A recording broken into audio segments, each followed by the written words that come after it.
Ya, pertama kisah ini kan saya ambil dari kisah saya bersama dengan Kiai yang bilang kamu tuh dapetin keajaiban. Nah sumbernya dari situ bahwa setiap orang tuh bisa dapetin keajaibannya. Gitu, fokuslah dengan keajaiban kamu. Gitu. Nah, gimana caranya untuk mendapatkan keajaiban? Nah, keajaiban itu kata Kiai jangan ada dosa satupun. Bagaimana manusia tanpa dosa? Ya, iya, jadi jangan ada dosa satupun. Kalau kamu udah nggak punya dosa satupun, kamu udah kayak di sorga, gitu. Di sorga itu kan nggak ada dosa, maka semua yang jari dimau ada, yang dimau ada. Nah, maka jangan ada dosa. Nah, saya berkali-kali gitu ya bolak-balik tanpa dosa. Gimana ya tanpa dosa gitu kan? Nah, akhirnya dapatlah gitu ya. Ada dosa. Kita bagi 3.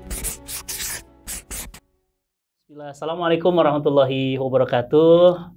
Teman-teman semuanya, hari ini Cerita UFK kembali mendatangkan sosok-sosok yang terus menginspirasi dan memberi energi besar dalam hidup kita ya, Mia. Iya. Dan Masya Allah hari ini kita kedatangan guru yang ilmunya, ya, pengalaman hidupnya dan perjuangannya layak kita jadikan role model contoh ya.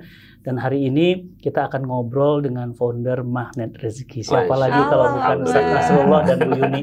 Assalamualaikum Ustaz. Waalaikumsalam warahmatullahi wabarakatuh. Alhamdulillah senang banget hari ini setelah saya baca bukunya, kemudian juga saya ngelihat kiprah beliau, dan hari ini Ustaz ngobrol yuk di Cerita UFK. Masya Allah, sama istri ya kita ngobrolin. Kita pingin tahu lebih dekat tentang beliau. Mungkin selama ini taunya ya Magnet Rezekinya, umrohnya, bisnisnya, trainingnya dan seterusnya. Tapi banyak yang belum tahu tentang lebih dalamnya. Nah, terutama kehidupan pribadinya. Sementara mama itu paling kepo urusan pribadi orang. Pribadi orang betul. Iya. Sebenarnya kupingnya lebih tajam ya. Jangankan orang lain, Umi juga kepo. Kok bisa anak ceweknya lebih banyak gitu ya? Kok bisa anaknya cewek semua? Kok kita malah belum? Kok kita belum? Coba kasih dulu rahasianya ya. Rasulullah, terima kasih sudah hadir. Ya Allah, ini meja makan. Konsepnya kita ngobrol. Ini bukan artifisial, ini asli. Silahkan dicoba. Dan hari ini kita pingin ngobrol, pingin lebih kenal, lebih dekat dengan Ustaz Nasrullah. Selama ini cuma baca buku, baca kisah. Pernah hutang 21 miliar, kebayang nih. Kalau 2,1 juta atau 2,1 miliar, itu masih oke lah. Puluhan miliar. Dan bisa keluar dari masalah itu, dan sekarang bukan hanya berhutang, bebasin orang-orang dari hutang. Masya Allah. Itu menarik tuh. Dan siapa sih teman-teman yang nggak punya hutang? Coba. Ya, semua hidup ini pasti ya. Bahkan Rasul pun pernah berhutang. Artinya dengan magnet rezeki itu bisa jadi solusi. Nah, kita pingin ulik lebih dalam. Ya, saat ingin kenal lebih dekat dengan Ustadz dari sisi awalan gitu. Siap. Memang keluarga kiai atau gimana? Soalnya kelihatannya luar biasa ini, dan kelihatannya keilmuan dan yang memang dari keluarga ulama atau pimpinan pesantren atau gimana Ustadz? Baik, bismillahirrahmanirrahim. Saya pribadi Bapak Ibu Ustadz Ustazah. Kan? Ya, jadi mereka lulusannya IAIN Parepare. Sulawesi. Jadi antum aslinya orang Sulawesi. Oh, nggak kelihatan. Logis. Iya, logatnya nggak.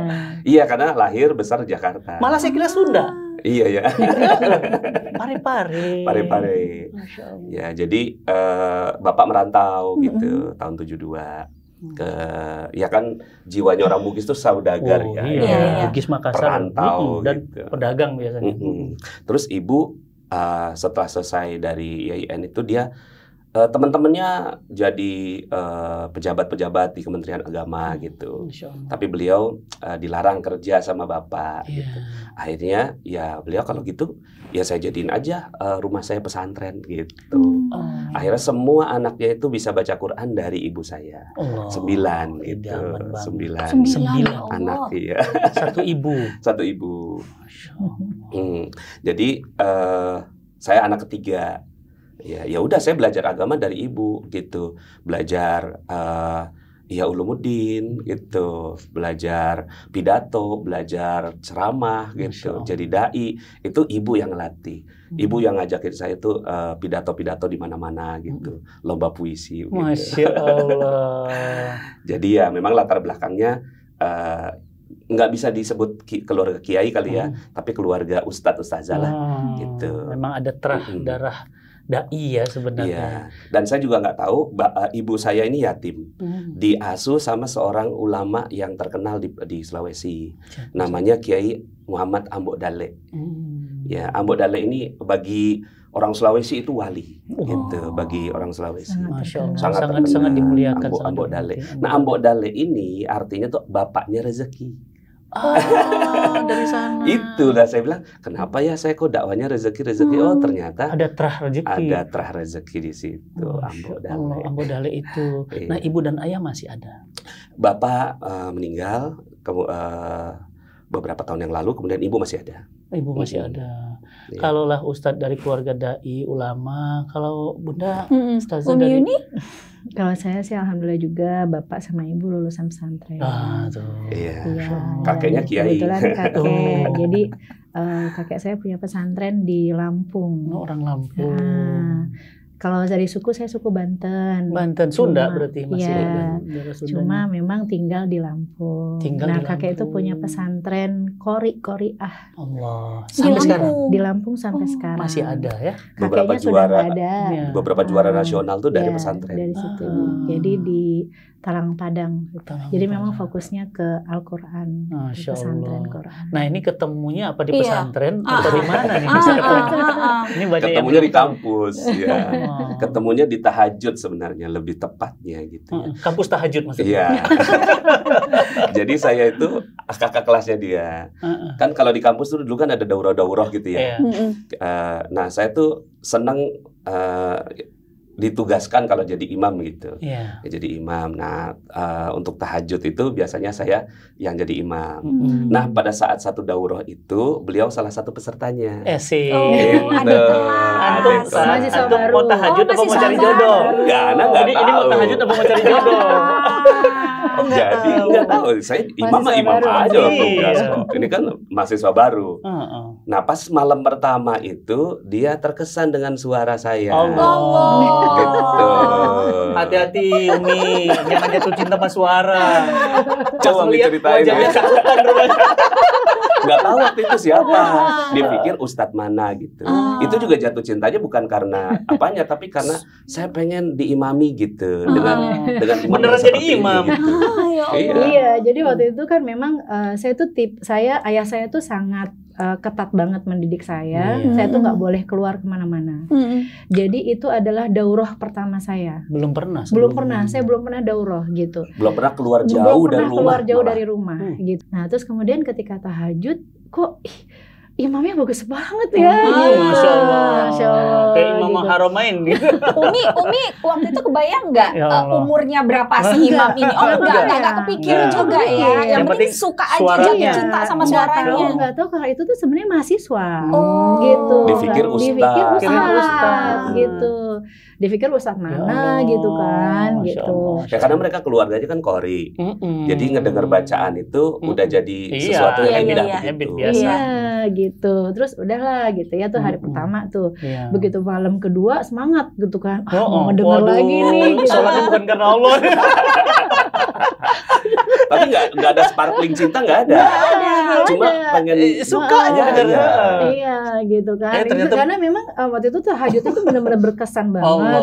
Sampai ada yang pingsan, sampai ada yang nangis, luar biasa. Jadi memang, kayak nikmatnya tuh indah banget gitu. Tahun-tahun 90-an tuh memang budaya daurah itu kuat sekali. Sekarang hilang. Gitu. Nah, terus pas malam kedua itu udah semangat gitu kan, ternyata pisah. Ya, jadi akhwat sama akhwat gitu kan, terus Ikhwan sama Ikhwan. Tahajudnya. Ya, bisa gitu ya. Terus cuma sempat berpikir itu siapa ya gitu kan, yang imam tuh siapa mau gitu. Nanya nggak enak, nggak nanya kepo.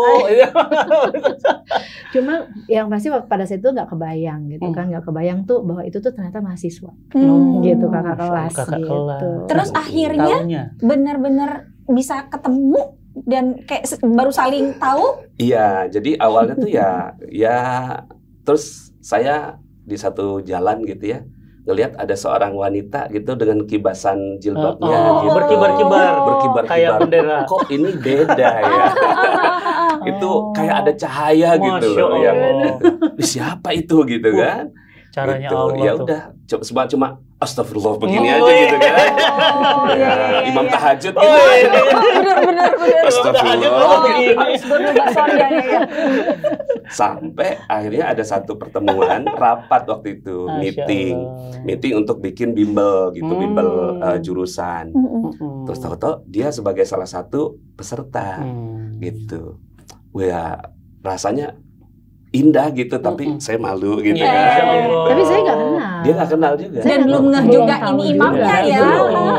Masya Allah, menarik. Pokoknya taunya dia Ikhwan aja gitu kan, yang selalu nunduk-nunduk gitu. Sampai kita tuh ada musola gitu kan di MIPA itu. Ini musola Ikhwan, musola Akhwat. Saya biasanya kalau pas lagi nggak kuliah kan gitu ya, pas lagi selesai kelas ya ke kampus ke musola. Pas di musola saya ngaji. Ternyata dia ada di sebelah. Gitu, istri ada di sebelah. Sambil ngedengerin gitu. Loh kok ini suaranya sama dengan yang waktu tahajud gitu. Ya Allah. Ya Allah. Abis itu terus ya nggak ada terjadi apa-apa sih. Enggak sih. Kita kira.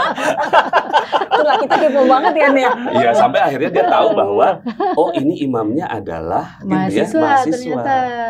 Dari situ tahu mahasiswanya. Tapi belum tahu wajah yang mana. Belum. Kayaknya sih belum juga saya gitu iya. kan. Sampai kemudian akhirnya kita satu amanah di di kampus gitu. Amanah dakwah waktu Amanah itu. dakwah gitu. Untuk di kampus. Waktu itu ya. Di MIPA. Masya Allah Gitu. Sampai kemudian akhirnya dia tahulah gitu kan siapa pemilik suara itu. Asik. Dan ketika tahu gimana Mi? Aku nggak tahu ini kan. Saya nggak tahu waktu itu, saya nggak tahu ceritanya, gitu kan pada saat itu. Tahu ini kan setelah menikah baru dicerita. Iya. Nah setelah karena kan nggak pacaran. Nggak pacaran. Iya, pacaran sama kita. Masya Allah. Setelah kamu tahu gimana Mi? Ya intinya adalah bukan jadi intinya. Jangan langsung ke inti. Kita mau dapat cerita. Ya kalau saya sih yang pasti karena memang kagum sama beliau dari sisi wawasan keislamannya gitu. Terus kemudian juga ya bacaan Quran dan lain-lain lah gitu ya. Karena kan memang Pak Anas salah satu kayak ya suka ngisi acara-acara di kampus gitu. Ya kekaguman itu timbul. Gitu pastinya gitu ya. Dan ya gimana ya? Nah jadi waktu itu tuh kita kan cuma ada pager ya. Iya. Ada pager. Jadul banget ya. Terus telepon gitu kan. Nah jadi ya beberapa hari gitu kan pasti saya telepon untuk koordinasi kegiatan kemahasiswaan. Nah pas saya lagi telepon itu gitu kan, di belakang suara ayahnya lagi ngaji. Gitu. Ya Allah itu suara indah banget. Masya Allah. Saling mengagumi karena Quran. Iya. Keren. Jadi saya bilang itu siapa gitu ya yang ngaji, bapak saya gitu. Muncul gitu. Ya Allah, boleh dong jadi bapakku gitu. juga. Boleh dong jadi bapakku juga. Sampai akhirnya kita udah terlalu intens, kita memisahkan diri gitu. Karena takut. Kita khawatir lah. Kita takut gitu. Dan masih kuliah itu. Iya masih kuliah. Takut itu nggak pernah ketemu, nggak pernah jalan nggak pernah berdua gitu ya. Itu cuma nggak ada pacaran. Cuma mungkin saling menyimpan perasaan. Iya. Masya Allah. Sendiri yang kita juga nggak tahu gitu sebetulnya. Jadi setiap saya ngaji misalnya di kampus kayaknya dia tuh datang gitu ngedengerin gitu. Jadi kita jatuh cinta tuh karena kamu cerita waktu itu. Jadi ya jatuh cinta karena Quran sih memang. Terus tapi kita takut malah jadi sunatan sayyi'atan. Malah jadi contoh yang nggak bagus bagi adik-adik kelas kita. Akhirnya udah kita pisah gitu kan. Saya sampai nggak mau ke kampus waktu itu. Takut ketemu dia gitu. Takut ketemu dia. Akhirnya saya bikin aktivitas di luar, bikin majalah pemuda Islam namanya Al-Izzah. Iya, itu Al-Izzah itu zaman-zaman itu dulu Sabili, Al-Izzah. Al-Izzah. Saya pemimpin umum. Ya udah waktu itu kan buletin di kampus. Saya bilang ini kayaknya ada kalau saya kan saudagar nih ya. Pedagang Bugis. Ngelihat ini kayaknya ada peluang bisnisnya nih. Ya udah saya langsung jadikan majalah. Dijual gitu. Sempat waktu itu 15.000 eksemplar. Saya menyibukkan diri. Tujuan saya menyibukkan diri supaya nggak ketemu supaya melupakannya. Ternyata tidak bisa. Udah berhasil. Dia sibuk kuliah. Gitu kan. Kita juga sibuk saya dakwah. Sibuk gitu kan dakwah, saya sibuk. Itu saya keliling gitu ngisi seminar jurnalistik. Gitu di banyak tempat. Pokoknya saya asik lah dengan dunia saya. Sampai waktunya saya harus kembali lagi ke kampus skripsi. Gitu pas skripsi gitu kan. Kita kata setahun ya, setahun nggak pernah ketemu lah. 2 tahun. 2 tahun. 2 tahun, Masya Allah. Waktu itu di ultimatum sama dosen, kalau enggak DO. Kan? Saking asiknya dakwah sampai lupa kuliah biasanya. Akhirnya ya udah mau gimana lagi gitu kan, balik ke kampus gitu kan skripsi. Kemudian, nah kan kita kan kimia. Di kimia itu skripsinya tuh harus ada hasil penelitian. Oh iya. Pas meja saya gitu kan, dapat meja kan, meja yang tentuin kan dosen. Itu pas saya rapi-rapihin gitu kan, peralatan-peralatan laboratorium, pas ngelihat di depan gitu, meja depan, kok meja depan ada tulisan saya, jiwa-jiwa Hunain gitu. Ini siapa yang pasang nih gitu kan? Pas saya datang ke sana gitu kan, ke meja tulisan itu, di Al-Izzah maksudnya. Gitu, tulisan di Al-Izzah, jadi di clipping gitu kan, ditaruh. Ternyata di sampingnya ada foto dia dengan keluarganya. Kok gitu. bisa itu maksudnya? Siapa yang nempel? Umi. Saya. Ternyata itu mejanya dia. Jadi meja, karena beliau kakak kelas, tapi kita penelitiannya bareng, lulusnya sama-sama. Gitu. Ya karena kan saya tertunda kan. Iya, dia juga penelitiannya lama gitu. Ya udah gitu, tahu-tahu meja penelitian kita berdekatan Allah, gitu. Caranya itu kayak indah banget. Ya Allah, gemeteran saya juga pas melihat. Yuni nih gitu. Iya. Udah aku berusaha menjauh, kamu mendekat. Ternyata luar biasa. Indah banget, Zat. Wah, itu berusaha takut lah gitu, takut dengan cinta yang ini langka zaman sekarang. Di mana nyari yang begini zaman sekarang nih. Akhirnya ya udah saya berusaha gitu untuk datar gitu. Berusaha untuk datar. Ya udah, pas dia tahu juga saya di belakangnya gitu ya. Dia juga kayak sungkan gitu. Sampai akhirnya ya udah saya selesai kuliah saya, skripsi saya selesai, skripsi dia selesai gitu. Terus udahlah, kita udah sibuk ngurusin wisuda. Kita udah ngurusin wisuda, ada teman saya yang bilang, "Nas, ente nggak mau ngelamar Yuni?" Gitu. Kok dia nggak? Ternyata dia ngelihat sparklingnya kita. Agak beda nih gerak tubuhnya. Kayaknya Yuni suka sama Nasrullah, Nasrullah suka sama Yuni. Tapi mereka kok kayaknya nggak saling tembak gitu. Kalau soal nembak tuh harus belajar sama saya. Kalau saya langsung nembak. Ngeri kalau ini. Nggak nunggu saya. Takut diambil orang tuh. Saya akhirnya saya bilang sama dia tuh, maaf nggak mau, saya bilang. Enggak, saya nggak mau karena saya takut saya jadi dosa. Pernikahan yang didasari karena sesuatu yang menurut saya pada saat itu ya, ini nggak suci lah gitu. Ya karena saya udah kenal, udah tahu, udah suka gitu. Terus beneran, Nas, ini dia udah datang 3 biodata ngelamar dia. Oh benar, Umi? Iya. Ya Allah, ditolak semua Umi. 3 masuk tawaran. Ada 2. Oh 2, oh 3 saja.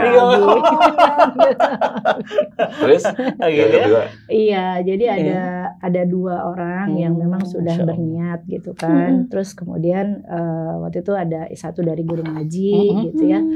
Cuma memang kan waktu itu saya lagi masih skripsi kan, gitu. Jadi masih skripsi, jadi saya masih pertimbangan gitu. Terus juga datang satu lagi, saya bilang, aduh tunggu dulu ya, saya, bukan saya yang bilang itu, malah dari dianya, memang tunggu dulu deh sampai Yuni selesai skripsi dulu, gitu, seperti itu. Nah ternyata di proses itu, kemudian ada kawan kita itu yang, Yun, yang 2 itu jangan diproses dulu ya, kata dia gitu. Nih bakalan masuk satu lagi. Gitu. Oh siapa gitu kan? Udah pokoknya Yuni jangan yang itu, jangan diproses dulu, tunggu gitu. Nih kata teman kita ini gitu ya.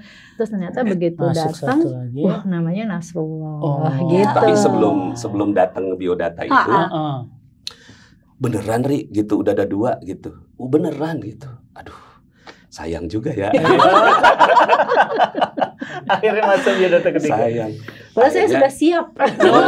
Sudah siap menerima yang lain itu maksudnya. Malam itu saya telepon guru ngaji saya. Gitu, Ustadz, saya mau curhat gitu. Saya udah nyasihin biodata juga untuk menikah, silahkan saya dinikahkan sama siapa saja, saya bilang gitu kan. Nah Ustadz, masih ingat kan anak kasih biodata ke antum gitu. Udah ada belum Ustadz gitu? Belum ada gitu. Gimana? Ustadz, afwan Ustadz, anak punya sejarah begini, anak ceritakanlah dengan beliau. Nah sekarang gitu ya, apa teman anak bilang, gimana kalau ente yang ngelamar gitu. Gitu, ngelamar Yuni. Anak takut Ustadz, anak takut dosa gitu. Iya. Beliau akhirnya nasihatin saya tentang kisah Yusuf dan Zulaikha. Iya. Memang Zulaikha itu pernah gitu kan berdosa atas nama cinta. Iya, betul. Gitu akhirnya dia mensucikan diri sampai nggak ada rasa ke Yusuf dan akhirnya Allah hadiahkan cinta itu ke Yusuf. Gitu. Ana izinkan antum untuk melamar Yuni gitu. Jadi akhirnya ya udah saya kasihin biodata pernikahan gitu ya, artinya proposal pernikahan ke teman saya itu, dia untuk nyampaikan ke Yuni. Waktu biodata itu diberikan ke Umi, ayah ibunya Ustadz udah tahu? Oh dia, bapak ibu saya tuh percaya aja saya mau ngapain gitu. Ya. Jadi taunya pas sudah diterima? Saya sampaikan saya mau nikah gitu kayaknya gitu. Jadi udah ya, pokoknya saya mau nikah setelah wisuda gitu, nggak tahu sama siapa gitu aja. Ini keren loh. Iya, biasanya ngomong dulu kan. Iya. Karena saya takut gitu. Nah jadi kan saya tuh di industri percetakan. Kadang-kadang saya kan nyetak masuk ke pabrik gitu kan. Pabrik ada gambar-gambar yang menurut saya gitu. Saya takut gitu kan. Saya takut dosa gitu kan. Ya udah pokoknya saya mau cepat nikah deh gitu untuk menghindar dari dosa. Nggak tahu sama siapa. Iya tadi karena nyetak majalah ya. Majalah Aliza kan itu dicetak terus ya. Dan banyak kan majalah-majalah lain yang juga dicetak di percetakan itu. Kadang-kadang kan saya datang ke sana untuk QC gitu. Akhirnya kapan berani datang ke keluarga? Ya itu pas begitu dikasih biodata, terus saya langsung ke guru ngaji. Ini bukan ke orang tua dulu nih gitu kan. Ke guru ngaji, terus saya bilang, Mbak ini datang satu lagi, saya bilang gitu kan. Terus ya udah Yuni gimana? Kayaknya Yuni lebih yang ini ya. Pasti, gitu. Udah ngincer lama, beda. gitu kan. Ya udah gimana? Ya udah karena memang kecenderungannya Yuni ke sini gitu kan, ke Nasrullah gitu ya sudah. Silakan Yuni sampaikan ke orang tua gitu. Jadi akhirnya saya sampaikan ke orang tua gitu ya. Waktu itu orang tua saya tuh masih belum membolehkan sebenarnya saya menikah gitu. Karena saya ini anak pertama dari 8 bersaudara. Jadi tadi kan Pak Antum bilang ya, Antum saya ini 8. Ada potensi banyak lah. Masya Allah. Iya, jadi saya itu anak pertama dari 8 bersaudara. Ayah saya tuh cuma PNS gitu. Jadi ibaratnya kayak saya tuh tumpuan harapannya lah gitu ya. Kok udah mau diambil orang. Iya gitu. Jadi mamah tuh bilang, Yun, nikahnya jangan sekarang lah gitu. Kamu kerja dulu kek, kamu S2 dulu kek, kamu jadi PNS dulu kek gitu ya. Nanti baru setelah itu nikah gitu. Terus saya cuma bilang sama orang tua saya gini. Ya kalau mama sama papa nggak mengizinkan saya menerima yang sekarang gitu, ya nggak apa-apa gitu. Berarti yang ini saya pending. Saya tolak, saya bilang gitu kan, saya tolak. Nanti ya tunggu lagi yang datang 2 tahun lagi mungkin siapa, saya bilang gitu. Jadi artinya saya juga nggak mau misalkan ya udah saya terima terus kita nunggu 2 tahun ya, saya nggak mau kayak gitu. Tersiksa. Gitu karena itu kan terjadi fitnah nanti gitu kan. Terus kata ibu saya gini, kok kamu buru-buru banget sih gitu kan? Gitu. Kan jadinya curiga. Iya gitu. Zaman dulu tuh gitu. Iya gitu. Apa ini buru-buru? anak perempuannya nggak pernah ada yang datang gitu. Terus tahu-tahu pengen nikah kan aneh gitu ya. Bagi ibu tuh aneh banget gitu. Tapi ya saya bilang bukan gitu sih Ma. Maksudnya tuh kalau misalkan nih kita terima nih, terus nikahnya baru 2 tahun, kan kita nggak tahu apa yang akan terjadi gitu kan, fitnah-fitnah apa yang akan terjadi. Nah saya nggak mau kayak gitu. Lebih baik kalau misalkan memang ditolak ya ditolak aja yang sekarang. Kalau misalkan nanti nih misalnya dibolehin nikahnya 2 tahun lagi, ya tunggu lagi nanti 2 tahun siapa yang datang. Saya nggak tahu siapa gitu. Saya gitu. Jadi memang pada saat itu saya benar-benar pada posisi saya benar-benar pengen dia, enggak juga gitu ya. Enggak juga. Jangan gitu. GR tadi. Iya. Enggak juga karena walaupun dia ada diarinya. Setiap hari, setiap kisah dengan saya itu tercatat rapi dalam diarinya. Masya. Dia bilang kalau nggak sama saya akan bakar buku ini. Sampai sekarang diarinya masih ada. Masih. Itu diarinya suka tukeran muslim gitu nggak? Ini diari yang ada gemboknya. Oh iya. Terus ada saya lagi. Ya Allah. Ya gitu sih. Artinya tuh memang saya tahu bahwa pernikahan itu kan dia harus dimulai dengan bersih gitu. Dengan bersih gitu kan. Dan saya pengen saya memulai pernikahan itu dengan bersih gitu. Dengan bersih, dengan rasa yang bukan karena nafsu, hawa nafsu banget gitu. Enggak gitu. Seperti itu sih. Sampai akhirnya gitu. Sampai akhirnya sampai kemudian akhirnya diizinkan. Ayahnya itu diskusi sama gurunya. Gitu. Anak saya ada yang mau ngelamar. Gimana dia? Terus kata gurunya gini, kayaknya mereka udah saling suka 5 tahunan ini gitu. Kita juga nggak tahu, Allahu a'lam. 3 kan tahunan. 5 tahunan. Gitu ya. Itu jadi gurunya kasyaf gitu, bisa melihat sesuatu di balik tabir ya. Ini mereka udah saling suka ini 5 tahunan gitu. Udah nikahin aja gitu. Jadi ayahnya berubah juga bukan karena prinsip-prinsip yang lain, tapi karena taat sama gurunya. Jadi saya juga ke guru gitu kan, mertuanya beliau ke guru gitu. Memuliakan ilmu ya begitu. Akhirnya karena rekomendasi itu akhirnya diizinkan. Diizinkan. Ya udah datang deh dia gitu, pengen tak tes gitu. Masya Allah, indahnya. Datanglah saya. Ini pertanyaan kisahnya. pertama itu ujiannya gitu dari bapaknya itu. Terangkan kepada saya siapa wali itu gitu. Aduh, pertanyaannya siapa itu wali? Waduh, dia lagi nyari wali. Wali kelas, wali murid. Dia lagi nyari wali untuk anaknya gitu. Itu pertanyaan yang gak gampang bagi saya. Gitu. Ya saya bilang wali adalah orang yang mencintai Allah gitu aja. Apa kamu mencintai Allah? Waduh. Ngelamar anak ulama, ngelamar anak dai. Ya kira-kira begitu pertanyaannya. Dan akhirnya, prosesnya dari mulai datang itu ke pernikahan jauh. Maret sampai Mei. Oh cepat. Ya Februari. Gitu Mei kita nikah. Februari proses ya, Maret lamaran ya. Maret lamaran, kemudian nikahnya Mei. Terus abis menikah kami dapat kabar Ustadz sama Umi merantau ke Malaysia. Iya. Gimana itu ceritanya? Kenapa Malaysia? Iya, jadi kan Malaysia? Waktu itu ayahnya ngasih syarat. Syaratnya boleh kamu nikahi anak saya, yang penting dia S2. Oke. Maka itu jadi syarat pernikahan bagi saya. Gitu. Saya wajib memenuhi itu sampai dia S2 karena keluarganya keluarga dosen, keluarga PNS akademisi. Jadi harus S2 anaknya. Gitu. Saya akan kasih anak saya, tapi kamu harus pastikan. Nah, pada saat itu akhirnya setelah kami menikah gitu, dapat kabar kalau dia beasiswanya diterima di Malaysia. Jadi waktu pas proses pernikahan itu, saya kan ibaratnya diajak lah kemana-mana sama seorang dosen. Beliau cum laude gitu lulusnya. Masya Allah, alhamdulillah. Nah terus kemudian diajuin lah, Yuni mau S2 enggak gitu kan? Kata ya udah boleh Pak gitu. Ya udah akhirnya si bapak inilah mengajukan beberapa, bantu saya untuk dapetin beasiswa gitu ya. Terus beliau bilang, Yun kayaknya dapet nih di Malaysia gitu. Terus saya begini, Pak tapi kuliahnya di Indonesia kan gitu. Iya kuliahnya di Indonesia gitu, kata si dosen ini gitu kan. Oh ya udah Pak, kalau kuliahnya di Indonesia saya mau. Saya ajukanlah tuh persyaratan dan lain-lain. Begitu fix ternyata kuliahnya di Malaysia gitu. Ya, di kampus UTM Johor. Nah awalnya nih dosennya Yuni ini marah sama saya terutama gitu. Loh kok nikahnya sama Nasrullah gitu. Emang kenapa? Ini anak udah mau beasiswa ke Malaysia, kenapa sama kamu? Karena dia tahu saya tuh nggak serius dalam kuliah. Sama kita. Sama, Sat. Yang penting lulus aja deh.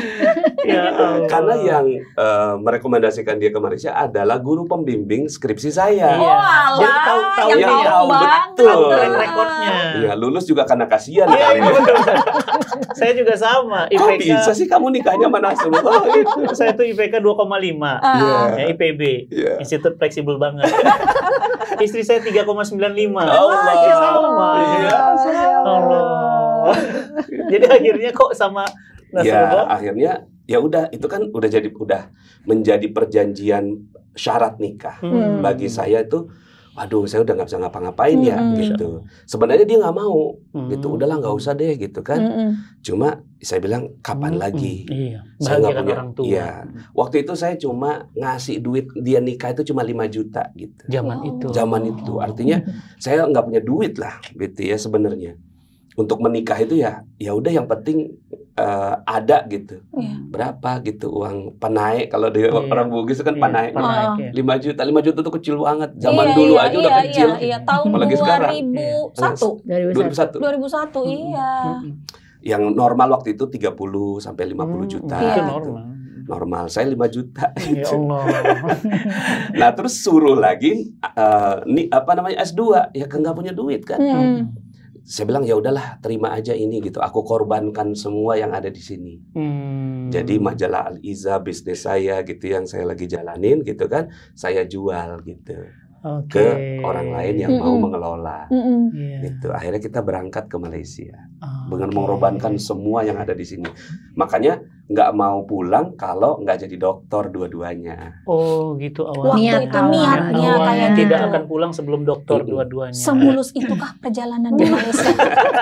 Nah pertanyaannya di Malaysia, maaf Zat, Maisyahnya apa kerjanya apa dok? Iya, jadinya istri dapat beasiswa kuliah. Dia dapat allowance itu 1.000 ringgit waktu itu. Kemudian saya luntang-lantung 1,5 tahun bolak-balik gitu kan, nggak punya kerjaan. Sempat saya jadi pencuci laundry gitu, 22 bakul sehari gitu. Di Malaysia? Di Malaysia jam 10 sampai jam 10 gitu. Karena kan nganggur. Maksudnya nggak ada aktivitas. Aktivitasnya ini sih apa namanya dakwah di sana. Di sana kan ada IKMI, Ikatan Keluarga Muslim Indonesia. Sampai saya dipilih jadi ketuanya gitu. Ketua sambil nyuci. Sambil nyuci, pagi nyuci, malam dakwah. Allah. Ke kilang-kilang itu, ke pabrik-pabrik. Pengorbanan beliau untuk istrinya. Udah isi waktu itu. Nah, jadi pada saat itu langsung isi kayaknya sebulan. 3 bulan. 3 bulan cepat ya. 3 bulan cepat ya. Gitu ya. Jadi kita ngisinya pas di sana. Aduh, gitu kan. Isi gitu kan. Gitu. Alhamdulillah gitu ya. Perjuangan kita jadinya double gitu. Jadi berapa tahun di Malaysia? Malaysia 3,5 tahun. 3,5 tahun. 3,5 tahun. 2 tahun bukan? 3,5 tahun total. Total dari perjalanan dan lain-lain. Perjalanan segala macam. Jadi akhirnya saya 1,5 tahun itu saya nggak dapat kerjaan. Setelah itu saya jadi peneliti, asisten peneliti, gitu kan niatnya untuk jadi dokter. Itu begitu Farhah lahir. Iya. Yang anak pertama. Gitu rezeki kita tuh setelah Farhah lahir, gitu anak pertama saya diangkat jadi asisten peneliti. Bagi saya yang paling penting tuh bukan gajinya, karena gajinya itu cuma 600. 600 itu setengahnya gaji kuli di Malaysia. Kuli aja ini setengahnya gitu. Iya, setengahnya. Gitu. Yang penting saya dapat visa dan visa saya gagah gitu, visa profesional gitu. Visa profesional. Soal gaji rendah itu soal nanti. Yang penting bisa. Bisa. Ya udah akhirnya bisa hidup di sana. Karena waktu itu saya tuh kan kerja Dobi itu di Dobi namanya. Iya, Dobi. Itu kan sebagai TKI ilegal. Iya. Karena bukan visa kerja TKI. Iya, waktu itu kan saya jadi awalnya Ustadz Nasrullah tuh visanya visa pelancong ya. Yang sekian bulan harus keluar gitu ya. Keluar masuk. Zaman itu zaman banyak TKI bermasalah kan. Iya. Terus satu nggak dikejar-kejar sama imigrasi. Dikejar. Jadi tahu-tahu ada polisi yang mau ngambil ini nih apa? Laundry. Awak dari mana? Ipoh Perak. Gemeteran gitu. Ipoh Perak. Besoknya dirazia tempat itu. Dan pas banget besoknya visa saya habis. Itu. Saya ke Batam. Keluar dulu lari ke Batam. Iya. Saya lagi ke Batam. Razia tempat itu. Salah satunya mungkin karena ya itu si polisi itu kan udah kelihatan ada polisi di mana-mana. Kejam waktu itu zamannya. Pas saya keluar dari Batam, pulang, loh kok nggak ada teman-teman saya? Gitu. Pada kemana? Ditangkepin. Gue yang bebas ke Batam. Terus balik lagi dari Batam. Iya, setelah dari Batam kan balik gitu. Terus beberapa hari aja itu setelah itu nyuci udah nggak kuat, gitu, takut ketangkep. Luar biasa. Kalau ingat-ingat dulu tuh ya, seru. Ya, akhirnya pada saat itu istri habis biaya beasiswanya. Saya juga nggak cukup, cuma 600, minta dinaikin aja 700 aja nggak ada anggarannya. Ya udah. Ini nggak bisa kita hidup nih dengan anak 2. Waktu itu istri udah hamil yang kedua. Hamil yang kedua. Kan? Ada lagi adiknya. Waktu dulu lahiran yang pertama itu cuma 400 ringgit biaya lahiran. Pas yang kedua 1.000 ringgit. Ya Allah. Sementara gaji saya cuma 600 kan. Dia udah nggak ada 0. Minus. Aduh udah nggak kuat deh. Hitung-hitungan segala macam. Yuk kita pulang kapan? Besok saya bilang. Hamil tua. Berapa HPL-nya? 2 minggu lagi. 2 minggu lagi lahiran. 2 minggu lagi lahiran. Langsung cabut. Tapi S2-nya selesai. Enggak. Allah. Ini keputusannya dadakan. Waktu itu, ya yang penting selamat hidup dulu. Iya. Skripsi nanti belakangan deh. Setelah itu kita nego sama dosen pembimbingnya. Rencananya gitu. Bisa nggak itu dikerjakannya di Indonesia gitu. Ternyata dosen pembimbingnya nggak mau. Jadi Juni kita harus balik pulang gitu. gitu kan. Kita pulang tuh waktu itu lahiran kan akhirnya saya tuh ya. Lahiran sudah yang lahir kedua bayi, urus bayi. gitu ya. Terus kedua. kemudian saya telepon lah sama dosen saya. Kan sebenarnya penelitian saya kan karena saya kimia, itu kan penelitian kan. Jadi penelitiannya tuh udah beres gitu. Cuma tinggal nulis sama tinggal aplikasi ke sampel lingkungan gitu. Terus saya bilang sama dosen saya, dokter boleh nggak saya ini nih part time. Jadi saya kerjakan di Indonesia. Atau saya nulis di Indonesia, nanti saya ngambil sampel di Malaysia gitu kan, maksud saya gitu. Ternyata pensyarah saya nggak boleh gitu, nggak bisa. Kalau Uni nak selesaikan Uni kena datang ke Malaysia gitu. Terus saya mikir banget ya, karena anak saya masih kecil, ada 2, si adik itu masih bayi ya, masih berapa bulan gitu kan, saya nggak sanggup gitu. Saya nggak sanggup buat pergi ke Malaysia. Sementara gitu. ini adalah permintaan orang tua untuk udah syarat nikah kan. Saya juga galau tuh. Waktu itu akhirnya saya paksa dia. Saya paksa dia gitu kan. Dengan berbagai macam cara akhirnya saya dapat tuh uang gitu kan 10 juta. Habis jual motor waktu itu. Jual motor, tapi motornya nggak jadi motor kreditan saya jual ke orang gitu. Biar saya nyicil ya itu ini karena istri saya perlu ke Malaysia saya bilang gitu. 10 juta. Waktu itu kita hidup itu dari ngajar privat. Iya, karena kan anak-anak MIPA ya. Jago matematika. Udah saya bilang nih gitu kan ada duit gitu kan kamu ke Malaysia gitu kan. Udah dibeli belum tiket waktu itu ya? Udah. Abi udah beli tiket udah beli tiket pergi gitu kan. Dia sendirian biar saya yang jaga di sini. Malamnya demam. Saya tuh demam 3 hari. Tinggi. Demam tinggi, panas, stres. Gitu kan. Oh iya, mau ninggalin suami sama anak-anak masih kecil-kecil, bayi gitu kan. pula Dan nggak punya uang juga. Dan artinya nggak ada yang pendukung kita, nggak ada gitu loh. Orang tua benar-benar nggak bisa support.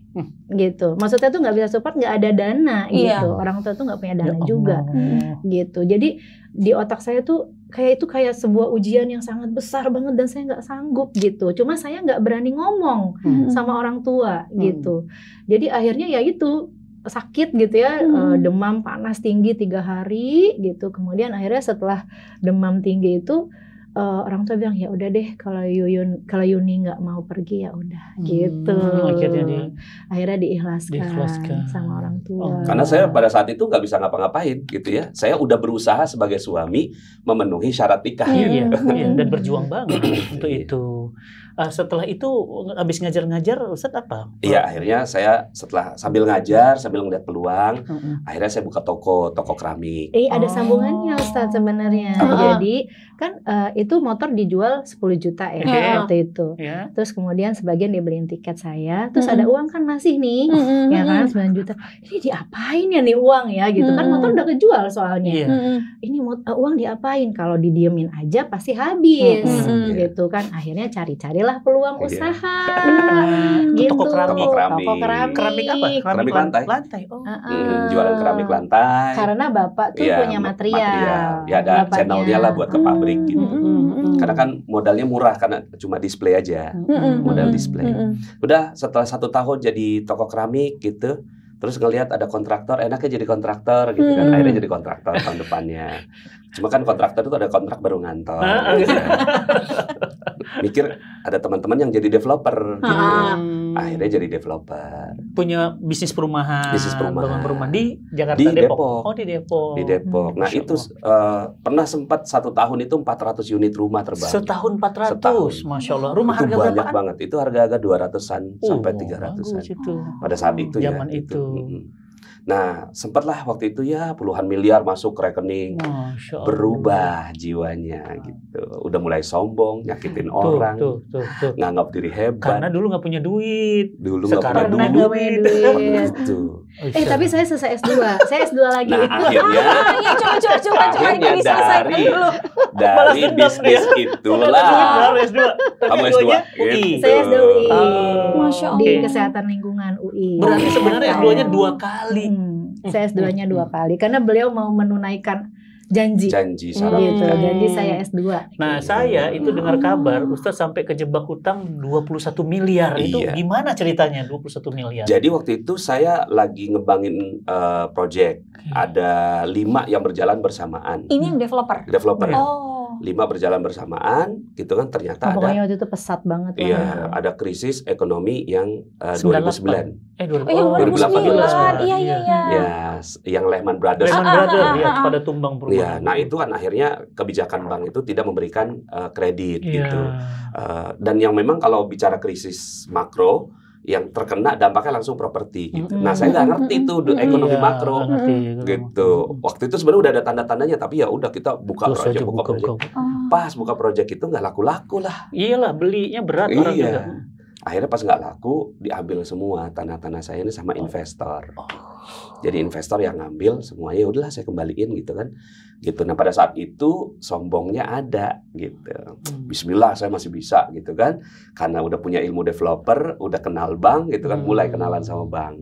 Bank syariah, pinjam duit. Tapi sebenarnya ya ada triki-triki kan biasa kalau dalam bisnis ya. Disitulah dosanya. Akhirnya mulai dah tuh minus sekian sampai minus 21 miliar.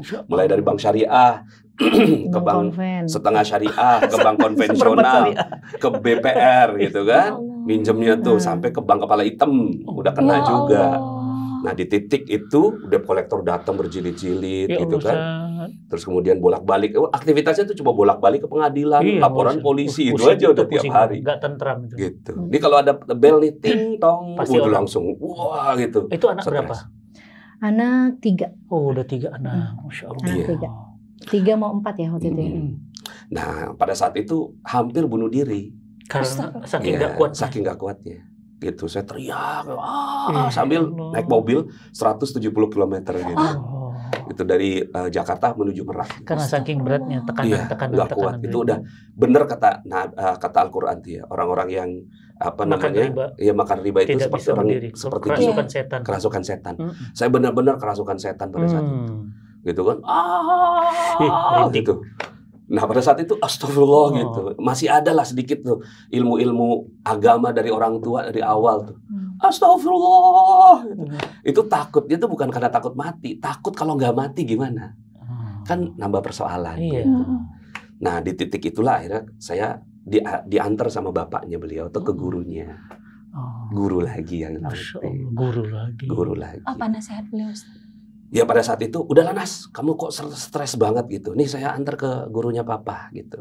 Pas diantar ke sana gitu kan, kata Kiai itu, kenapa kok gelisah banget gitu. kan kamu dulu hidupnya pernah ajaib gitu. Saya Kiai, iya kamu hidupnya pernah ajaib, nggak beli, nggak nyicil, nggak kredit, tapi dapat barang secara ajaib. Ingat nggak? Saya Kiai, iya kamu gitu. Nggak ingat, pulang dulu.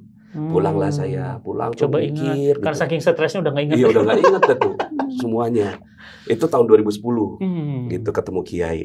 Ingat kejadian di Malaysia 2002 gitu. Saya tuh waktu itu istri lagi hamil, minta sayur. Setiap dia minta sayur, saya menghayal gitu.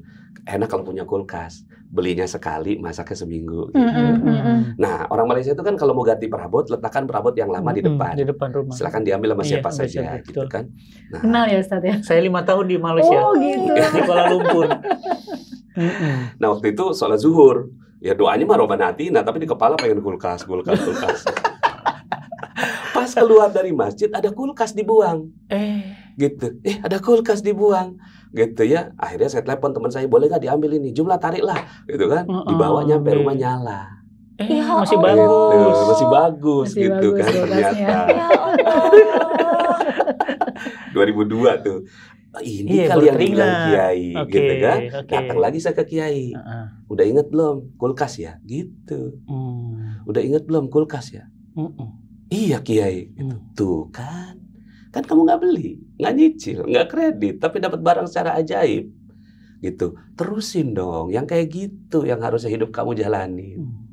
Itu tuh kayak orang yang minus 21 miliar, dinasihati kayak begitu tuh udah kayak sorga gitu. Bisa kamu tuh lunas puluhan miliar utang kamu itu, gitu. Nah waktu itu seneng tapi nggak ngerti, seneng tapi nggak ngerti gimana logikanya, gitu kan, bisa lunas gitu. Gitu kan. Nah, akhirnya saya 2 minggu sekali datang ke Kiai, datang lagi ya, seiring berjalannya waktu pemahaman nambah kan. Oh begini caranya gitu. Dan subhanallahnya tuh setiap pulang dari Kiai gitu kan ada aja keajaiban gitu. Setiap pulang dari Kiai ya kan berkahnya guru. Setiap dari Kiai ada aja. Makanya saya jadi ketagihan ke Kiai itu. Ketagihan gitu. Pertama ketagihan karena menghindar dari debt collector. Karena ketakutan larinya ke Kiai. Lari ke Kiai. Bagus. Terus pas pulang dari Kiai ada aja gitu. Keajaiban. Ada duit gitu kan ya, yang sedikit-sedikit gitu. Akhirnya saya berkahnya gitu. Salah satu berkah saya menurut saya ada 2 itu waktu itu. Saya ngejar ridhonya Bapak waktu itu. Saya punya dosa sama Bapak saya. Pada saat itu saya udah mulai sombong. Bapak saya tuh ngerasa kayak, oh Nasrullah udah kaya jadi sombong ya gitu. Akhirnya saya sadar ada nasihat Kiai, saya datanglah ke Bapak saya. Apa yang bisa membuat Bapak lebih ridho gitu. Oh kalau mau buat Bapak lebih ridho gitu, buatin proyek Bapak di kampung gitu. Bapak mau pulang kampung gitu. Waktu itu nggak punya uang. Iya. Kamu punya uangnya? Ya nggak punya Pak. Mana lagi habis-habisnya. Gitu, iya. Tapi saya punya tekad Pak gitu. Mudah-mudahan bisa gitu. Ya udah akhirnya saya tutup semua proyek yang ada di Depok. Mulai proyek 1 aja yang ada di Parepare. Gitu. Ingin bakti sama Bapak. Bakti. Udah itu aja, fokusnya bakti aja sama Bapak gitu. Terserah ada untungnya, enggak ada untungnya, atau ada konsumen atau enggak, jalan. Keajaiban terjadi gitu. Keajaiban terjadi gitu kan. Tanahnya dapat, konsumennya dapat gitu kan. Dan akhirnya saya bolak-balik ke Tanah Suci gitu. Itu saya ngerasa betul karena itu barokahnya dari orang tua dan guru gitu. Masya Allah. Nah pada saat itu bolak-balik ke Tanah Suci. Nah pada saat di Tanah Suci kan dicuci terus kan, bolak-balik gitu kan. Ya termasuk juga melarikan diri dari debt collector juga. Pernah tuh Ustaz, debt collector itu datang ke bandara. Saking ngejarnya. Ngejar. Enak banget dia bolak-balik ke Tanah Suci. Utangnya kagak dibayar gitu. Waktu itu akhirnya travelnya gitu kan, yang Mirab Kalbi. Udah Ustaz masuk aja ke pesawat dulu biar kami yang ngurusi jamaah. Saking begitu. Itu belum beres 21-nya. Belum itu. Cuma ya itu bolak-balik. Titik beresnya Sat. Titik beresnya panjang itu panjang ini ya. Jadi akhirnya pelan-pelan gitu. Itu tuh kan nggak mungkin langsung blek. Iya. Nah tapi yang saya rasakan itu Ustaz, yang saya rasakan tuh perubahan diri yang membuat dia akhirnya menyelesaikan semua persoalan. Kan kata guru saya tuh, kalau kamu berjalan menuju lembah, maka cara paling bagus adalah berhenti. Berhenti dulu gitu. Nah nanti Allah kasih inspirasi, kasih ilham. Akhirnya saya hentikan semua proyek-proyek, apalagi kiai pas saya sampaikan gitu kan, saya punya kontrak begini, oh itu riba tuh gitu. Udah tinggalkan semua yang riba, tinggalkan semua hutang gitu kan. Udah kamu terima aja, mau dipenjara udah siap gitu. Ya sekarang yang penting kamu berbuat baik gitu. Berbuat, ya udah saya fokus berbuat baik gitu kan. Nah perlahan-lahan tuh ada keajaiban demi keajaiban. Ada yang tiba-tiba telepon ke rumah gitu kan. Waktu itu ada satu teks amnesti gitu. Saya dikejar-kejar pajak. Jadi 21 M itu sebagian pajak. Sebagian pajak. Sebagian itu pajak. Miliaran tuh. Itu udah hampir masuk penjara lah dengan pajak itu. Surat warna coklat itu saya ingat banget tuh. Setiap tahun taruh meja. Nggak berani juga ke kantor pajak. Tiba-tiba ada telepon saya, Pak Nas gitu kan, ini ada kabar baik nih. Teks amnesti dia datang gitu kan. Nih kalau Pak Nas mau gitu kan, ini bayar sekian gitu. Ada nggak duit sekian? Nggak ada gitu.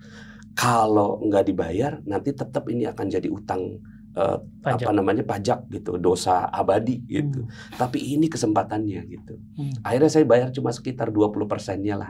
Gitu. Dari yang segitu besar. Enggak, malah 10% malah. 10% dari yang harusnya bayar 100%. Nah, itu salah satu keajaiban buat saya. Teks amnesti, tiba-tiba tanah saya gitu kan yang tadinya tuh ada di pojokan nggak laku gitu kan, ternyata dilihat orang. Masya Allah, gitu pelan-pelan kan. dibuka jalannya sama Allah ya. Gitu. Tiba-tiba ada ide gitu kan untuk buat apa. Terus kemudian jamaah juga kan alumni kita 1.400. Saya keliling pengajian gitu kan, adalah gitu kan rezeki gitu. Mereka kasih peluang kerjaan ini gitu. Akhirnya sampai gitu tahun 2016 beres gitu, 10 sampai 2016 gitu ya, belum beres. 21 miliar soalnya. Iya. 2016 itu, jadi kan anak kan ngisi-ngisi training tuh saya. 2012 mulai ngisi training karena 2010 bisnis properti nggak jalan. 2012 belajar jadi trainer, ketemu Mas Ipo, Mas Ipo gitu kan, belajar gitu. Ketemu juga Ustadz Yusuf Mansur, gitu. Terus waktu itu ada satu kata-kata Ustadz Yusuf Mansur bilang, Nas, ente mau sampai kapan sembunyi? Ana juga bikin buku, emang ente kira Ana udah lunas? Dia bilang gitu. Ada satu buku beliau tuh, cara cepat lunas utang. Iya benar. Cara cepat lunas utang. Emang ente kira Ana nulis buku itu, Ana udah lunas? Ternyata kita sampai. Belum lunas gitu. Udah ente bergerak. Gitu kan, makanya bagi Anda Masya Allah gitu. Setiap ada itu juga Anda selalu datang ke Ustadz Yusuf Mansur, gitu. Ente bergerak, berbuat baik, bikin buku, gitu. Buku apa yang ente bisa bikin, gitu. Udahlah kita kenal sama Mas Ipo Santosa, dimotivasi untuk bikin buku sama Ustadz Yusuf Mansur, lengkap. Akhirnya ya udah gitu kan. Waktu itu saya kirim naskah ke Mas Ipo Santosa, gitu kan. Beliau yang bikin buku, gitu. Saya belum pandai dalam menulis, gitu. Nah tahun depannya baru kayak gini lah, nulis buku tuh kayak gini polanya. Ya udah gitu. Kan saya dulu nulis majalah, beda pola. Ini menulis buku. Dan buku motivasi inspirasi ya, beda ininya ya. Gitu. Akhirnya udah semua pengalaman saya tuangkan di situ walaupun belum lunas. Belum 2016 tuh. Lunas banget itu sekitar rezeki ya? Iya. Akhirnya jadi buku Rahasia Magnet Rezeki. Lahirlah Magnet Rezeki. Magnet Rezeki. Yang itu berdasarkan kisah pribadi. Nah, jadi di buku Magnet Rezeki itu awalnya bersama Mas Ipo, gitu ya, buat buku tentang Magnet Rezeki. Patennya juga training-trainingnya. Betul, patennya masih atas nama Mas Ipo. Magnet Rezeki. Makanya Masya Allah di guru-guru saya luar biasa. Gitu. Mas Ipo guru saya. Jadi patennya masih atas nama Mas Ipo gitu. Cuma saya minta izin, Mas Ipo boleh nggak saya melanjutkan gitu. Jadi waktu itu kan basis buku Magnet Rezeki itulah saya akhirnya bisa ngisi kemana-mana dengan nama Magnet Rezeki. Iya.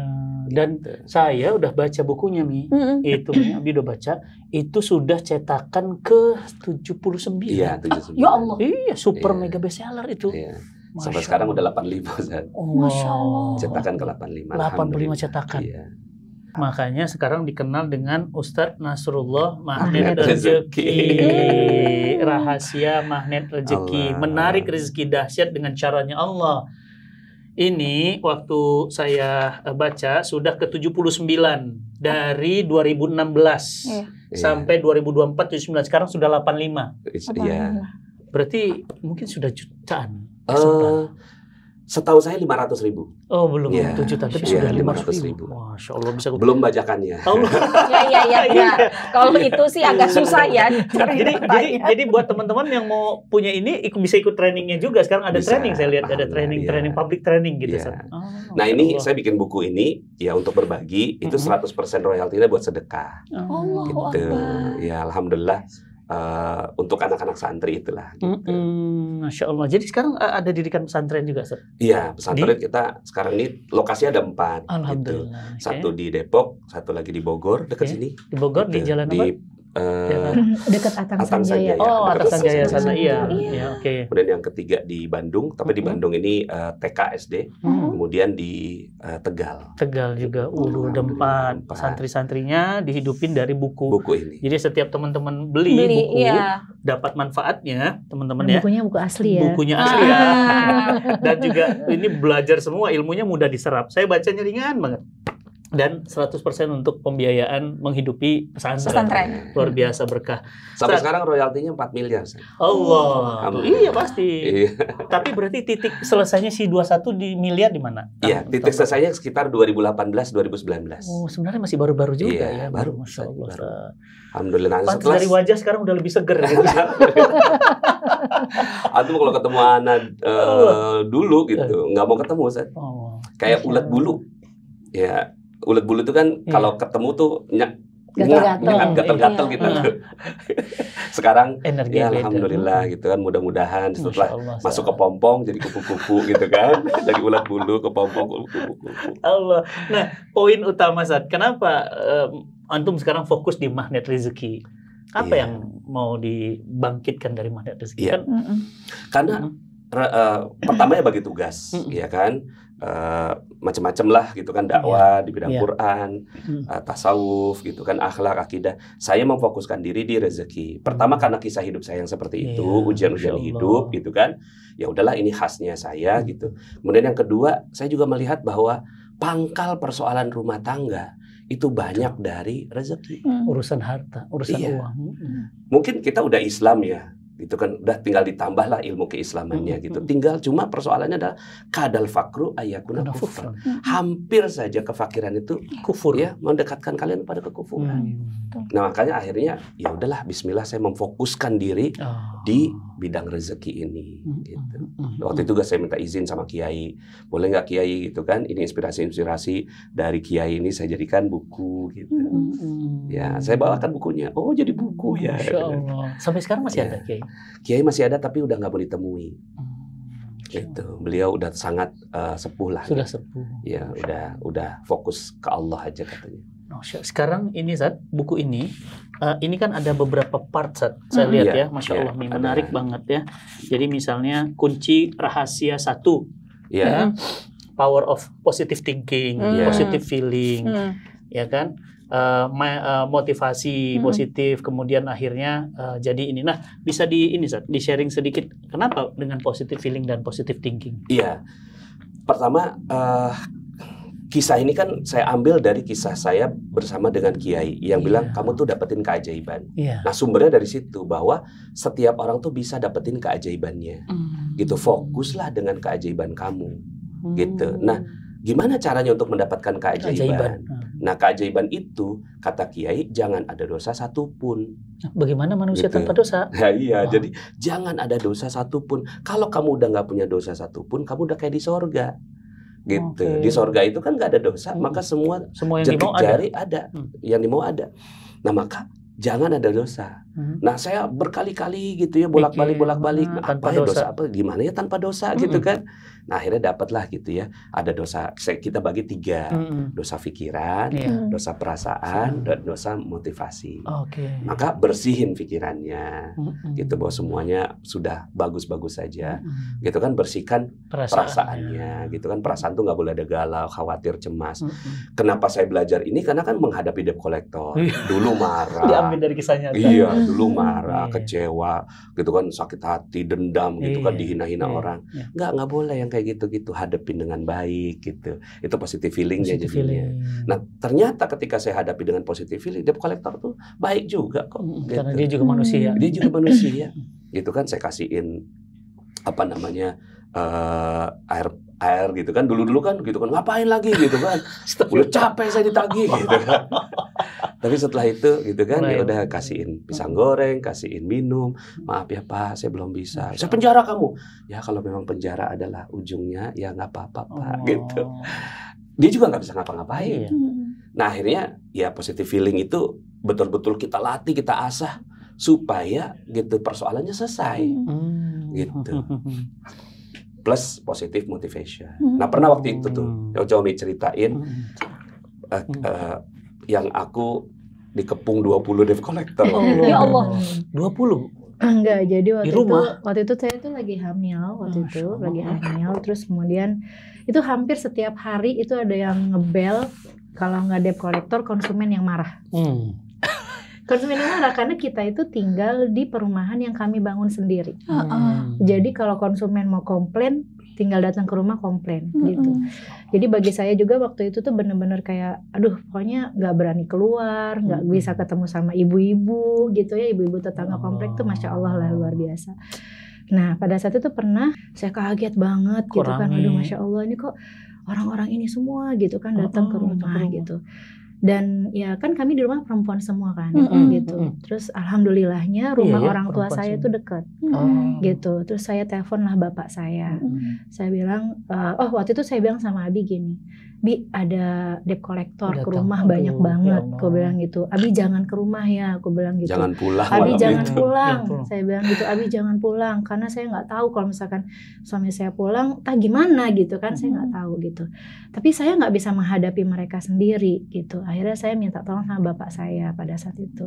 Saya bilang, Pak minta tolong dong, di sini ada banyak banget orang-orang seperti ini gitu kan. Terus akhirnya alhamdulillah bapak saya datang dan bantu saya menghadapi debt collector itu. Yang bikin saya terenyuh tuh dia telepon kan, Bi jangan pulang gitu kan. Ini ada debt collector banyak gitu kan. Biar aku hadapi gitu. Itu tuh kayak ya Allah istri saya lagi hamil tua gitu. Itu tuh malam itu saya di musola nangis aja gitu.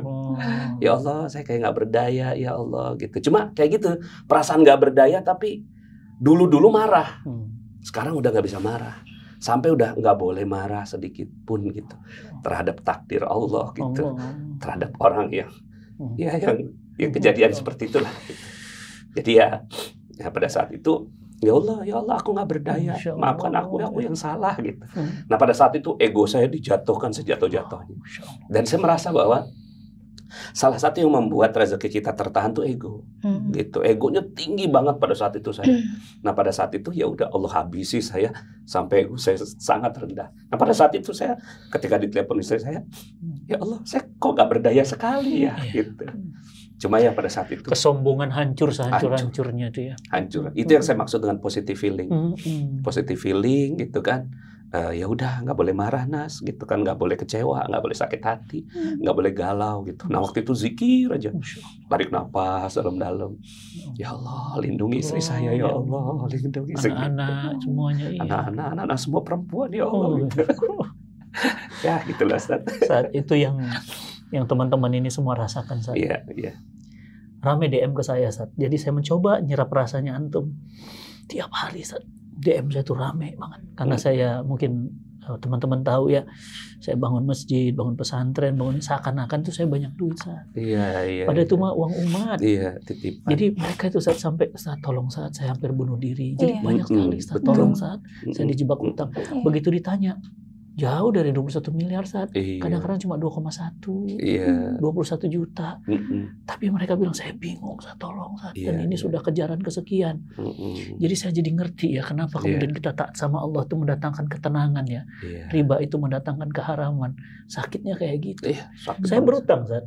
Saya juga dikejar-kejar saat. Saya juga pernah dimaki-maki orang. Tahu rasanya. Tapi saya nggak bisa ngebayangin 21 miliar tuh. Berat itu saat. Masya Allah.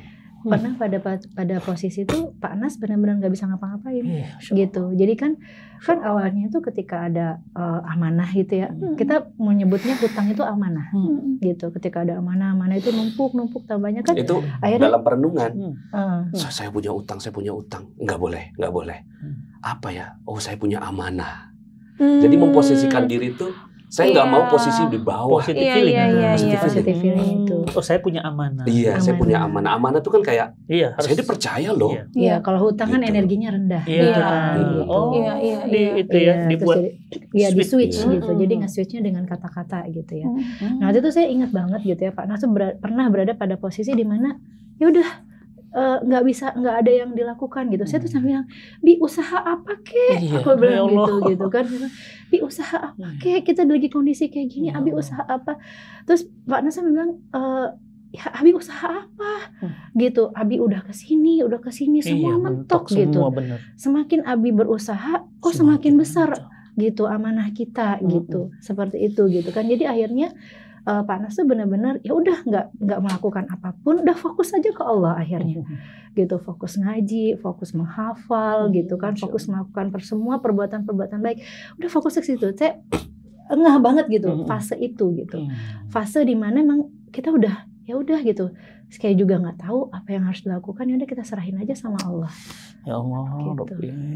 Tapi Umi ya kalau udah nikah kan masalah suami adalah masalah kita juga ya. Betul. Kalau dari sisi Ustadz itu, kalau dari sisi Umi sendiri, gimana Umi melihat amanah yang besar ini? Dan gimana Umi juga bisa survive dengan batinnya Umi sendiri kan gitu.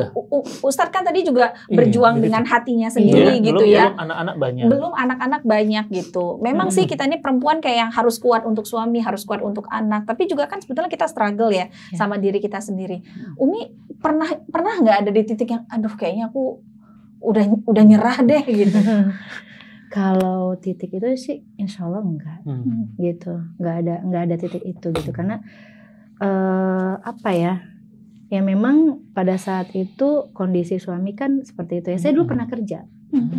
Jadi waktu setelah dosen saya bilang udah kamu nggak usah ke Malaysia gitu ya, harus ke Malaysia, terus kemudian saya memilih untuk tidak ke Malaysia. Akhirnya saya minta izin sama beliau untuk saya kerja, gitu. Boleh nggak saya kerja? Saya pengen bantu gitu. Saya pengen bantu. Kayak juga gitu dulu. Gitu kan. Terus akhirnya saya kerjalah jadi PNS gitu. Jadi saya pernah jadi PNS di Badan Tenaga Nuklir Nasional. Batan. Iya, Batan. Gitu. Nah, terus kemudian kan Pak Anas akhirnya bisnis developer gitu ya. Nah, begitu bisnis developernya maju, beliau minta untuk saya itu untuk berhenti, resign. Ini kaitannya dengan budaya keluarga. Saya budaya pedagang, dia budaya pegawai. Jadi saya tuh kayak aduh kalau ngelihat dia kerja tuh kayak nggak rela gitu.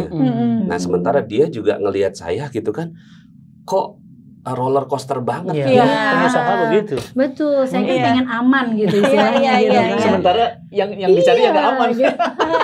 Sementara beliau benar-benar kayak gitu. Saya bilang ya udah nggak apa-apa deh Abi kayak gitu, tapi saya pengen ada amannya dikit nih gitu. Saya gitu kan. Jadi ketika saya melahirkan anak saya yang ketiga itu diminta resign gitu ya. Nggak mudah buat saya resign gitu, karena ya ibaratnya kayak itu adalah pekerjaan impian saya gitu ya. Terus tapi ya udah akhirnya saya resign lah gitu kan. Saya taat sama suami saya, kemudian saya resign. Nah, ya udah gitu. Jadi saya menemani semua titik-titiknya. Tapi masya Allah sih, bagi saya suami saya dengan berbagai macam kondisi itu, suami saya tetap bertanggung jawab, Ustaz. Masya Allah. Gitu. Pada sebagian istri kan ada yang setelah suaminya minta untuk berhenti, dia berhenti nih. Tapi pas suaminya lagi terpuruk, dia bilang gini, makanya jangan suruh aku resign waktu itu, kan? Jadi nggak aman kan sekarang. Ada perasaan itu. Ada perasaan itu. Dia trauma. Saya tuh selalu mengeluarkan dia, gitu, memberhentikan dia dari setiap aktivitas. Udah senang-senang di Indonesia, suruh ke Malaysia. Udah senang-senang di Malaysia, suruh ke Indonesia. Gitu kan, sudah anak-anak PNS suruh keluar, gitu kan, dari PNS. Jadi ada traumatis dia. Tipsnya Umi supaya bisa ridho sama semua keputusan suami yang kadang-kadang nggak sesuai sama mau kita. Iya benar. Apa ya? Apa itu? Karena banyak istri-istri yang juga kayak gitu. Iya. Kalau saya sebetulnya memang selalu berpikir untuk apa yang bisa saya bantu gitu buat suami. Dan alhamdulillah waktu itu kemudian akhirnya saya jalankan bisnis gitu. Saya jalankan bisnis gitu ya, dan kemudian disitulah saya bisa mulai membantu suami saya gitu. Jadi pada saat bukan bantu sih, saya minjem duit. Pinjam duit 1 juta doang. Kok sama sih? Kamu juga gitu ya? Antum pinjam sama istri. Iya sama. Pinjam yang 1 juta, pinjam 2 juta. Iya, pinjam ya Allah. iya, jadi waktu itu alhamdulillah Pinjam gitu tuh kan. untuk bayar debt collector. Gitu. Iya, alhamdulillah kemudian akhirnya saya jalan bisnis, dikasih ridho sama suami gitu kan untuk saya jalankan bisnis, dan ya alhamdulillah gitu. Nah itu pelan-pelan gitu, pelan-pelan akhirnya kita bareng-bareng gitu ya sama suami gitu. Dan bagi saya memang kadang-kadang nggak mudah ya untuk ridho terhadap semua keputusannya beliau gitu. Dulu nggak gampang gitu. Kalau dulu ya gitu, dulu tuh ya kita sempat marah-marahan dulu lah gitu kan. Disuruh resign itu nggak kemudian disuruh resign besok saya resign, berbulan-bulan itu gitu ya. Beliau kasih ultimatum, edukasi dan lain-lain gitu kan, sampai akhirnya ya udah saya ikhlas, saya izin juga sama orang tua gitu, gimana ini gitu kan, suami minta saya resign gitu. Jadi sampai saya tanya orang tua, saya tanya kakek saya gitu ya, gimana nih disuruh resign nih, ya udah kata orang tua saya, ya udah nurutin suami gitu, turutin suami gitu kan, insya Allah ada berkahnya gitu, seperti itu. Jadi ada dukungan dari orang tua juga yang menguatkan keputusannya Umi agar ridho kepada suami. Nah itu orang tuanya keren. Ayo nak, kamu udah nikah nak, taat pertama suamimu. Karena orang tua juga jadi pembisik biasanya. Betul. Itulah kenapa mama udah bilang dari dulu sama kamu jangan nikah sama dia. Tuh kan, itu kan jadi pembisik nih. Ya itu makanya. Tapi ketika orang tua bilang itu suamimu, itu surgamu, dukung. Sama kayak Umi. Waktu habis susah beli mesin cuci nggak bisa, semua nggak bisa, itu suami taati. Kita sponsor utama kita orang tua. Beli mesin cuci orang tua, beli kulkas orang tua. Sama Ustadz, nggak minta, ya. Apa maksudnya? Nggak beli, nggak nyicil. Nggak kredit. Tiba-tiba udah ada jadi rumah, bener. Keajaiban. Jadi kalau beliau nyarinya kulkas, kalau kita mesin cuci. Mesin cuci. Tapi kalau sekarang mau dapat, maksudnya ridho terhadap semua keputusan beliau itu, kalau sekarang saya lebih mudah, gitu, yaitu dengan Al-Quran, gitu. Jadi kalau kita ada yang namanya, ya kalau di Magnet Rezeki itu ada ilmu Garputala namanya, gitu kan. Jadi kalau misalkan lagi ada sebuah persoalan yang besar gitu, buka Quran, tanya pendapatnya Allah, gitu. Jadi saya kadang-kadang nih misalkan kan proses kita namanya suami istri pasti berantemnya mah ada lah ya, pasti perbedaan pendapat gitu. Kalau dulu tuh ya kalau saya masih egois juga gitu kan ya, kalau berantem ya mungkin perlu sekian lama dulu baru bisa rilis gitu ya. Kalau sekarang berantem nih malam nih misalnya ya saya sholat taubat, saya buka Quran gitu. Nah dari situlah kemudian saya dapat nasihat dari Allah gitu. Dan udah setelah itu rilisnya tuh bisa lebih cepat gitu. Ridho terhadap semua keputusannya beliau gitu kan. Ya kalau keputusannya beliau, ridhonya beliau itu adalah keberkahan buat saya. Gitu. Gitu ibu-ibu. Ini luar biasa obrolan dari mulai jatuh bangunnya Ustadz Nasrullah. Jadi kita sudah mengcapture banyak pelajaran berharga. Ada kesombongan di sana, ada kerja keras, ada pertolongan Allah, pantas namanya Nasrullah. Pertolongan Allah untuk beliau terus dan keluarga. Masya Allah Ustadz, ini inspirasi yang luar biasa. Buat teman-teman, saya rekomendasikan banget harus punya bukunya yang asli ya. Dan belikan hadiah buat sahabat, keluarga yang mungkin kita nggak tahu ya jalan hidayah orang sedang mengalami hutang, kegalauan. Mudah-mudahan pas begitu baca, ini bisa dilakukan dan jadi jalan keluar. Jadi pertolongan Allah, Nasrullah. Ustaz, Umi makasih banyak. Ini hari ini kita dapat pelajaran berharga banget. Dari mulai indahnya pertemuan, indahnya cinta pertama, sampai kemudian Allah bimbing hari ini dengan 6 putri. 6 putri. 6 putri semua. Ada yang sudah menikah? Belum. Oh, ada yang sudah siap menikah? Nah, Ada. siapa tahu kita besanan. Ya, siapa tahu mungkin juga ada teman-teman yang mau ngelirik, ya silakan. High quality akhwat. Iya, paling besar kelas 23 tahun. Sudah lulus. di atas alif. Iya, anak saya 19 tahun. Yang pertama lulus dari UI, yang kedua Unpad, yang ketiga ITB. Anak-anak salihah semua, Masya Allah. Sudah selesai semua yang 3. Yang pertama, yang 2 lagi masih kuliah. Yang kedua skripsi, yang ketiga baru masuk. Paling kecil? Paling kecil 6 tahun. Oh, masih ada yang di Masih ada di Insya Allah. Terima kasih Ustadz, teman-teman semuanya. Banyak pelajaran yang kita bisa dapatkan hari ini. Jangan lupa diklik tombol share-nya, dibagikan. Kalau banyak pelajaran, tolong beri ini informasi kepada yang lain. Mudah-mudahan jadi energi dan jalan pertolongan Allah ya. Ustadz Nasrullah, terima kasih Umi. Masya Allah. Terima kasih juga sudah diundang ke sini. Abi pingin ikut kelas fullnya Rahasia Magnet Rezeki. Ya, 2 hari ya Ustadz ya. Ada 2 hari Ustadz ya, Insya Allah. Lagi cari waktu untuk bisa ikut belajar langsung ke dia ya. Mau ikutan juga. Bismillah. Terima kasih Ustadz. Assalamualaikum warahmatullahi wabarakatuh. Waalaikumsalam warahmatullahi wabarakatuh.